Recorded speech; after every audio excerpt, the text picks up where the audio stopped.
Baru-baru ini semasa saya swipe di medsos, saya boleh lihat tawaran untuk pinjaman di mana sekarang ini ianya sangat senang untuk mendapat pinjaman, iaitu dari telefon sahaja. Dan apa yang merisaukan, dari segi kelayakan kita boleh lihat individu yang berumur 21 hingga 60 tahun yang berakyat Malaysia yang menggunakan platform tersebut boleh apply untuk loan tersebut. Dan dari segi kelayakan, tak payah tunjuk gaji slip pun, di mana pinjaman ini akan menarik individu-individu yang tiada sumber pendapatan yang tetap pada masa sama mereka menggunakan loans. Selain daripada itu, apabila lihat kadar interest rate, ianya agak tinggi, di mana effective interest rate-nya boleh mencecah lebih tinggi daripada interest rate credit card. So di sini di medsos kita boleh lihat pelbagai jenis barangan yang agak mewah dan mahal. Pada masa sama kita boleh lihat pinjaman atau loans ditawarkan. Pada pendapat kamu,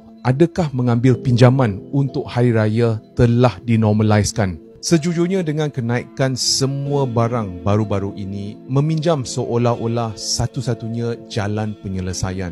Dan saya benar-benar faham perasaan itu. Namun saya yakin kalau kita ada ilmu untuk menguruskan wang dengan lebih bijak, dengan perancangan yang teliti dan disiplin, saya yakin kamu boleh mengelakkan daripada terjerumus dalam masalah kewangan. Dan jika kamu ingin belajar sebersedikit tentang bagaimana nak uruskan wang anda, boleh klik di yellow bag di bawah.